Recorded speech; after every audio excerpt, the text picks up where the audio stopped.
What's up, y'all? How are you doing? Welcome back to the place that you find inspiration on motherhood, work, and in between. So glad you guys were able to make it today. So, as you guys know, for the next 4 months, I'll be talking work and the things that we do once we get out of our doors at home.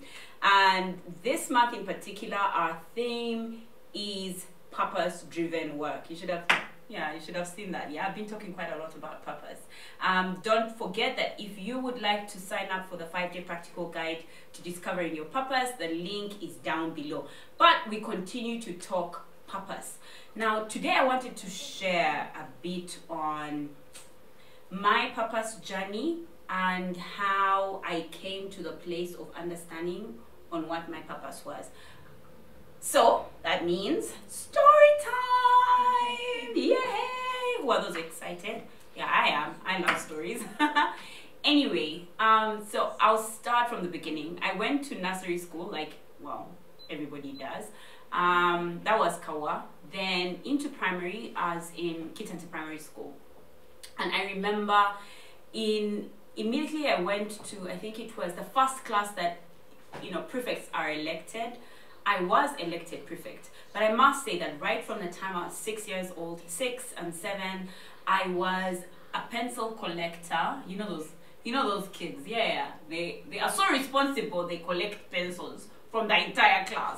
And then I used to be a lot of class monitor, writing the people that talk in class. Yet I was the #1 talker. But anyway, that's besides the point. So I feel like I quickly got into leadership positions. Immediately I got into school, I was introduced to leadership. So I kind of felt like in my heart that I was going to be a political leader.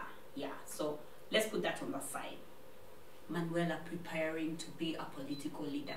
Moving on, so I was prefect in possibly every class until I got through to S6. Now, yeah, well, maybe up to now. Let me say that up to now. Anywho, the entire time that I'm in school, I don't have trouble with my academics. I'm a pretty average student. Okay, not very average, like top average student. And that was fine. I get out of primary. That's a primary leaving examination is what we do. And I got out with a 7. The best score for that, that exam is 4. So I got 7, which wasn't too bad. I missed my dream school by 1 point because there were, girls could go into that school. It's a predominantly boys school, so girls could go in at about 6. So 6 points, so I got 7 points, so that I didn't go in. So I went to my next choice, my last choice, maybe none of the choices actually. Actually, it was none of my choices, but it was kind of the only school that I could get a scholarship from because of the history that I had had. I kind of share my life story in a YouTube video with Crystal Newman. I'll leave the link down below for you to follow, just in case you want to know the deeper things of my story. But anyway, I had to go to a particular school because that's where they could give me a scholarship, and that was to Our Lady of Good Counsel, Gayaza. So when I went there, I continued to be a leader, but my academic performance went a notch higher. I was your star student, star student. Up till my S6, I was really scoring really high. My average would be a 94 on all my exams, even up till my S4. Then I did my exam, that final exam in S4. We call it the Uganda Certificate of Education, I think, UCE. Anyway, the best score you can usually get is 18.8 and 14. 6 in 6 and 8 in 8. I got an 8 in 6. A 6 in 6 and an 8, a 10 in 8, something. Anyway, I can't remember what's with the points. Anywho, so I did pretty well and went to the school that I'd wanted the first time. You remember that one? a predominantly boys' school.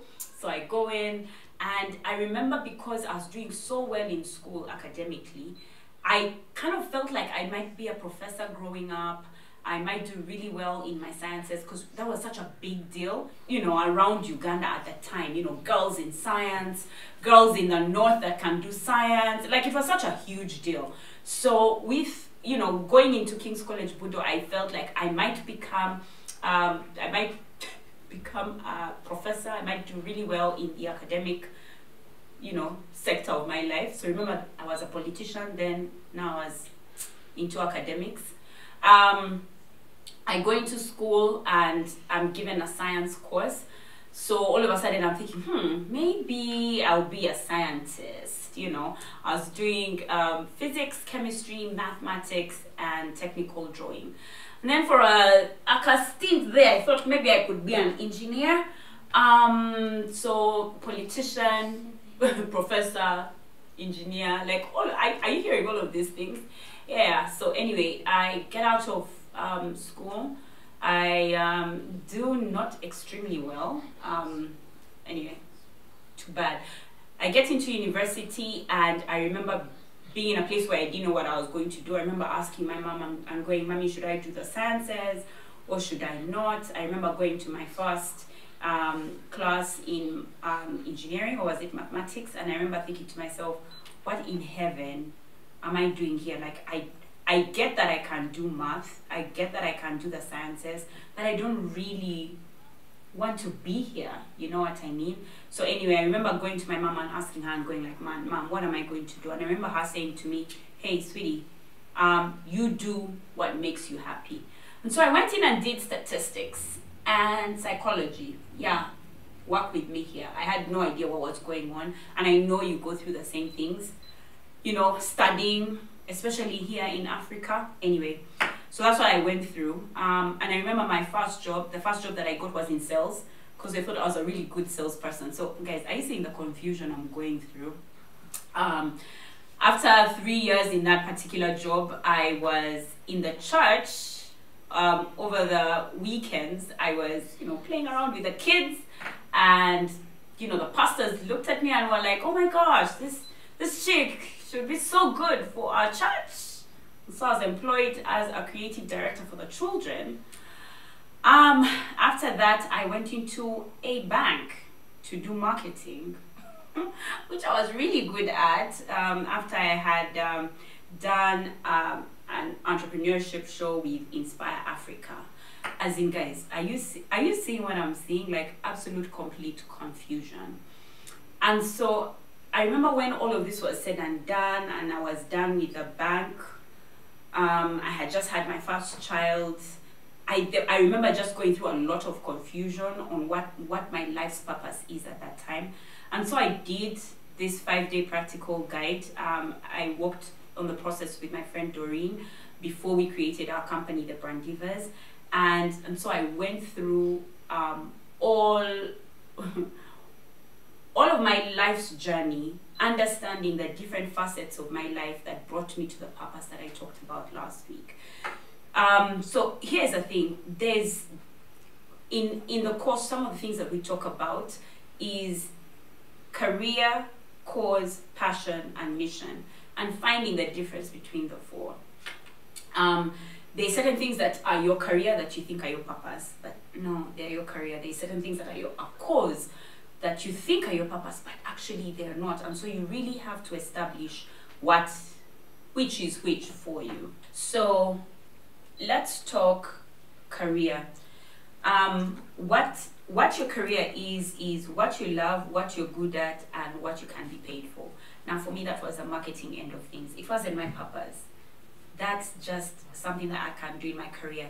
Another thing that's big for me on my career is things like event management. I can do event management. I love it. I'm absolutely good at it, and I can be paid for it. So for me, those two things that I had done all of my life, or for certain stints in my life that I thought were my purpose, actually were not. They were what we call career. And then calling.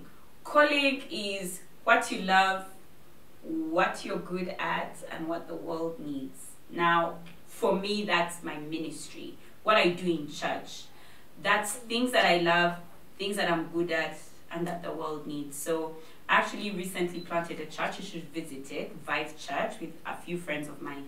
That for me is a calling. It's not my purpose. It's not why I was put on this earth. No, absolutely not. It's just a calling. And then cause is, you know, what the world needs, what you can be paid for, and what you're good at. And now for me, that's teaching. So a lot of the courses that I do, which is one of the ones that I've called you guys to do, actually, I'm good at it. I can be paid for it. The world needs it. Do I absolutely enjoy it? No, like before I actually go to a class, I'm just like, oh my God, I wish I could sleep. But no, that's my cause, not my purpose. And then lastly, my potential. What the world needs, what I can be paid for, and what I love. And that's speaking. Am I necessarily good at it? No, I'm constantly learning. So I have potential in it, but I'm constantly learning how to be a great speaker. Yeah, you can call me up to speak at your events so that I can learn on your event. No, just kidding. That said though, there's certain things that you're going through in your life that you think are why you exist on this earth, but they probably might not be. It might be any one of those things that we've talked about: your career, your calling, your cause, or your potential.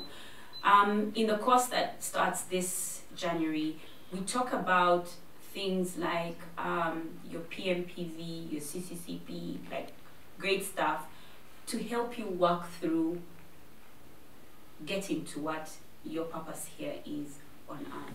I'd like to encourage you to sign up, follow the link below and sign up. It might be an interesting thing that you'd have to do this year. So 2021 is a different year for you, yeah? I can't wait to see you in our next video. Remember, we're currently doing the Purpose-Driven Work series. Can't wait to see you next time. Bye-bye! Oh yeah, subscribe. Hit the notification bell because, well, I could get paid for this.